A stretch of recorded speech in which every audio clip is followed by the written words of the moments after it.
Ah, fuck! Well, this was a total waste of time. I can't believe how good the story was. Huh? Oh, I just love when a game goes out of its way to embellish my experience with a nice story. How wonderful. Who are you? I'm you! Wow! Have you ever been in this situation? Are you perhaps ambivalent towards stories and games due to experiences that seem to contradict themselves? Well, rest easy, friend, for today I shall answer thee thine questions 3. Where to begin? Well, I played A Link to the Past recently, beat it, and thought it was pretty good, which is due to many things, but I especially loved the concept of the Dark World and how it was incorporated into the story. A once sacred kingdom now overrun with dangerous beasts, who all serve their undisputed king Ganon, who stole the Triforce ages ago and now seeks to conquer Hyrule. Fascinating, I thought, as I played through the game. But then I read the comic adaptation of the same game by Shotaro Ishinomori, and realized how basic and predictable the story actually was. And despite the Dark World still seeming like an interesting concept, it only felt truly alive while I was playing through the game and listening to the cool music. All of this is to say that the story was created specifically to enhance the gaming experience, and taking it outside of its intended context would be like me presenting my own beating heart to you. It would look cool, but it's a little bit concerning. Now I'm gonna teach you guys a neat trick.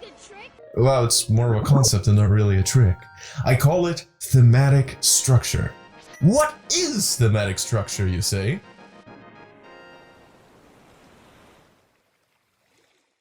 What? It's something achieved through the interplay of story, presentation, and music in a game. And it's something that greatly enhances the gaming experience.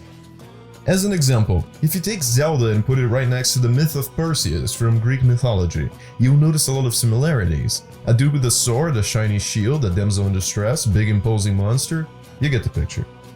This is because Zelda takes many of its story elements, and by extension thematic elements, from myths and fairy tales. Hell, Majora's Mask even has references to Ali Baba and the 40 Thieves. Would you look at that? Thematic games are the ones that rise above the ranks of pastimes and time wasters and offer experiences that feel truly meaningful and engaging. I find that games that have a good thematic structure usually have good ambience, excellent music, and a story with a satisfying beginning, middle, and end. That typically borrows elements from, like, classic literature and other things. Metroid Prime borrows elements from Dune, Luigi's Mansion borrows elements from Dracula, and Donkey Kong 2 Diddy's Conquest borrows elements from Moby Dick. Donkey Kong 2 borrows elements from Moby Dick. Okay, maybe borrows might not be the exact word I'm looking for. But anyway, it would be very fun to compare and analyze these elements. Yes, Professor Van Helsing, Donkey Kong's the whale. But let's move on. I cannot stress enough how important thematic structure is to gaming. After all, it is something that elevates the gaming experience. But sometimes it feels like I am the only one who really gives a shit about this. What do I mean by that? Well, Sonic Mania is a game that's celebrated as being a really great game in general. But if you take a closer look at it, you will see that thematically it's a little bit weak. I'm not saying that it's not fun, but thematically, maybe not as good as it could have been. What game do I find great in that case if I'm so much better than everybody? What game? Rygar on the NES. Now that's a fucking video game.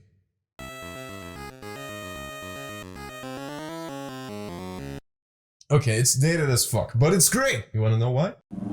Because underneath these pixelated visuals lies a true challenging adventure. One that seems to awaken a creative force in the depths of my soul, god damn it!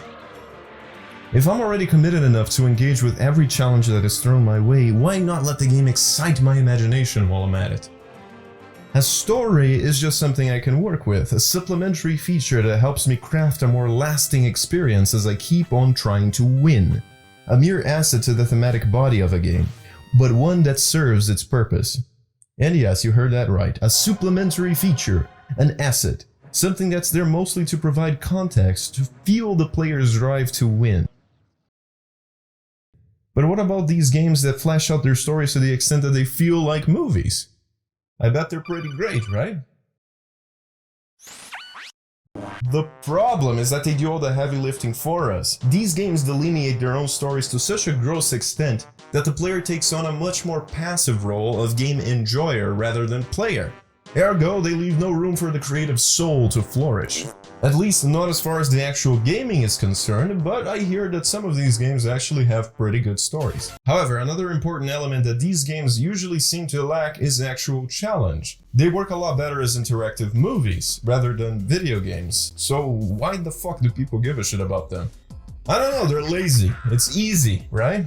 You don't have to put work into it, you just sit down and fucking enjoy it. But where's the challenge? Where's the adventure? Where's the soul of gaming?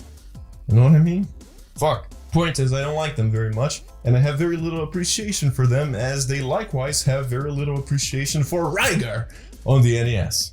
Now I know what you're thinking. If you love Rygar so much, then why don't you fucking marry it? Now here's the thing. I'm already married to Rygar on the NES. The end. Fuck.